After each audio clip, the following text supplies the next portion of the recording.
C'est vraiment ma tête en ce moment en regardant le mercato du Barça. Il se passe des choses tellement improbables.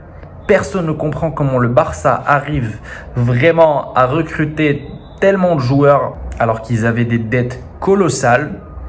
Bon, comme j'ai pu l'expliquer dans la vidéo du mercato du Barça, le club avait vendu pas mal de ses biens et avait trouvé pas mal de fonds d'investissement. Et récemment, le dernier truc qu'ils ont fait, c'est qu'ils ont récupéré 400 millions d'euros en vendant 15% de droits télé. Je ne connais pas trop les détails, mais en tout cas, c'est ça. Bref, on va commencer cette vidéo après l'intro.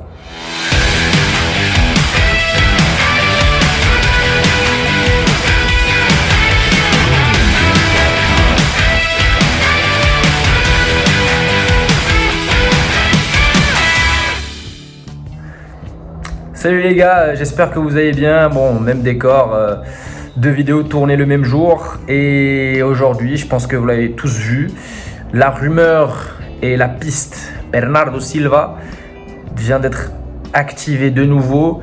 Le Barça pense sérieusement à recruter le milieu offensif du Manchester City. Ils n'ont pas encore fini avec ce mercato après avoir acheté Lewandowski, Rafinha, Christensen, Kessié, maintenant Koundé et là Bernardo Silva. Bon, à part Bernardo Silva, il reste encore Azpilicueta, Marcos Alonso ou peut-être même Inigo Martinez. Si jamais peut-être Azpilicueta ou Marcos Alonso ne viennent pas. Donc ils ont pas mal de pistes sur quoi travailler, mais vraiment la piste ou peut-être la recrue qui pourrait encore faire parler pendant ce mercato, c'est celle de Bernardo Silva. Après Lewandowski qui est vraiment une recrue exceptionnelle. Ramener Bernardo Silva au Barça, ça pourrait être incroyable. Après, il y a énormément de complications sur ce sujet-là parce que Bernardo Silva, c'est un joueur qui n'est pas libre de tout contrat, comme l'ont pu être des joueurs comme Kessié ou Christensen. Bon, le Barça, ils ont déjà dépensé 150 millions sur les transferts maintenant, sur les transferts de Lewandowski, Koundé et Rafinha, pardon. Pour ce qui est de Bernardo Silva, son prix, il s'élève à 70 ou 80 millions d'euros, quelque chose comme ça. Et City ne sont pas vraiment prêts à vendre. Puisqu'on sait très bien que c'est une pièce maîtresse pour Guardiola. Bernardo Silva, c'est son chouchou. C'est pour lui le meilleur, pour lui pas le meilleur joueur, mais le joueur le plus talentueux de son équipe. Même pas Mahrez, hein. Il avait vraiment affirmé un jour que c'était vraiment le joueur qu'il aimait beaucoup voir jouer dans son équipe et il compte énormément sur lui. Donc ça serait vraiment une mission impossible s'ils arrivent vraiment à faire recruter. Là, j'aurais aucune réaction, je serais comme ça, j'aurais plus les mots devant ce qui est en train de se passer en ce moment.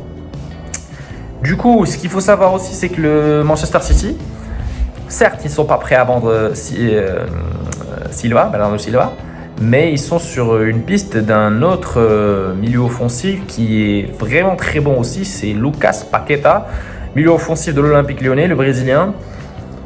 S'ils arrivent à recruter Lucas Paqueta, je pense qu'à ce moment-là, ils pourront peut-être envisager d'ouvrir ou d'entamer les négociations avec le FC Barcelone sur Bernardo Silva. Mais dans ce cas-là, le Barça doit soit trouver un accord avec un club ou qui probablement va être Manchester United pour le cas Frenkie de Jong qui perdure encore parce que le joueur ne veut pas être transféré, ne veut pas quitter le club. Frenkie de Jong, on parle de lui depuis 2 mois maintenant. Il ne veut pas quitter le Barça, il veut rester au Barça et je pense qu'il ne veut même pas baisser son salaire. Donc ça se complique, si ça continue ainsi, ça va vraiment se compliquer et Frenkie risquerait de rester au Barça. Bon, on parlait même, il y a une semaine, on parlait même que le Barça ne pouvait pas inscrire Lewandowski et Rafinha si Frenkie de Jong ne quitte pas le club ou ne baisse pas son salaire. Bon, récemment, j'ai vu dans le site officiel du club que Rafinha et Lewandowski viennent tout juste d'être enregistrés dans le club. Alors ce qu'il faut savoir, c'est que certes, oui, on peut acheter un joueur, on peut avoir un accord avec un autre club pour casser son contrat et acheter le joueur, mais à ce moment-là, il va falloir l'inscrire. Et quand tu l'inscris dans un club, c'est que tu établis les termes du contrat pour pouvoir l'inscrire et voir si tu peux vraiment le faire rentrer dans cette masse salariale qui est consacrée qu'aux joueurs. Et le Barça finalement réussit à faire ça. Comment ? Je ne sais pas, mais je pense que, encore une fois, c'est dû au fait qu'ils ont vendu pas mal de leurs droits, dont les droits télé récemment. Ils ont récupéré 400 millions, donc je pense que ça a été suffisant peut-être pour acheter Koundé déjà, je pense, et pour faire inscrire Rafinha et Lewandowski. Donc Bernardo Silva, ça peut être intéressant de voir ce joueur-là au Barça, puisque Xavi l'a même dit qu'il va s'adapter parfaitement au jeu du Barça. C'est un joueur, il est petit, il a le même gabarit que Léo Messi, et c'est un joueur qui aime vraiment jouer dans les petits espaces. Il trouve des passes très précises, il a une belle patte gauche et il est très discipliné, et c'est un compétiteur, donc il pourrait vraiment faire du mal cette saison s'il vient au Barça. Après, il va falloir trouver une solution avec Frenkie de Jong pour pouvoir libérer cette masse salariale qui d'ailleurs est en train de se libérer petit à petit, puisqu'à l'instant, je viens de voir que Oscar Mingueza, Celta Vigo et le FC Barcelone ont trouvé un accord pour le transfert d'Oscar Mingueza pour Celta Vigo, pardon. Il y a aussi peut-être un intérêt en Grèce pour Umtiti, je ne me rappelle plus du club, mais il y a peut-être une solution pour lui. Il y a une solution aussi pour Braithwaite, qui va quitter prochainement le club. Je ne me rappelle plus du club qui va rejoindre, mais il va prochainement quitter le club. Et Memphis Depay aussi, qui pose un problème, puisque comme Frenkie ne veut pas quitter le club, il avait affirmé, je pense que dans une interview, je pense, qu'il est prêt même à rester au Barça, même s'il y avait 17 ou 20 attaquants en concurrence avec lui. Donc ça explique les complications qu'il y a en ce moment en attaque du Barça, on ne peut pas jouer en attaque avec tous ces gens-là. Je suis désolé, ça fait trop. C'est trop. Même en défense, là avec Koundé, ça fait 5 défenseurs centraux, sans compter Umtiti qui va quitter le club. Et en ramenant peut-être Azpilicueta ou Íñigo Martínez. Bon, Azpilicueta, on sait très bien qu'il peut jouer latéral gauche, latéral droit et défenseur central. Et je pense qu'il va surtout jouer le rôle du défenseur droit, parce qu'on a vraiment besoin d'un défenseur droit expérimenté, parce que Dest et Roberto, je suis désolé, ça fait pas costaud en défense. Si tu mets un Koundé, Araujo en défense centrale, d'accord, mais si les latéraux ne sont pas en forme, ça ne sert à rien. Et pour le latéral gauche, Jordi Alba est bon, mais bon, il vieillit petit à petit. Marcos Alonso est un peu plus jeune, donc il pourrait être sa doublure. Si jamais Alba se blesse ou est un peu fatigué, essayer de faire tourner un peu l'effectif.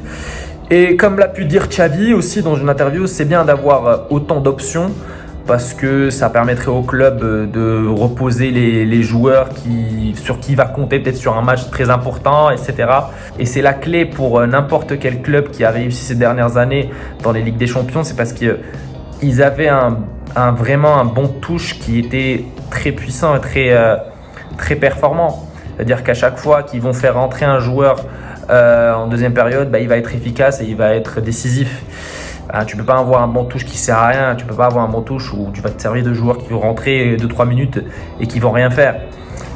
Donc c'est très important d'avoir un effectif complet. Le Barça sont en train de faire un bon boulot en ce moment. Voilà les gars, c'était tout. J'ai fait cette vidéo pour vous parler de Bernardo. Comme d'habitude, n'oubliez pas de vous abonner, de liker. Dites-moi en commentaire si vous pensez qu'ils vont réussir à faire ce coup encore miraculeux ou créer ce miracle. Donc tout dépendra de la sortie ou la baisse de salaire de De Jong. Sinon, De Jong restera et Bernardo Silva restera à City. Après, bon, ça dépend aussi de Lucas Paqueta s'il va venir à City ou pas. En tout cas les gars, merci encore du soutien et merci encore d'avoir regardé cette vidéo si vous êtes resté jusqu'à la fin. Et on se retrouvera pour une prochaine vidéo. Tchuss.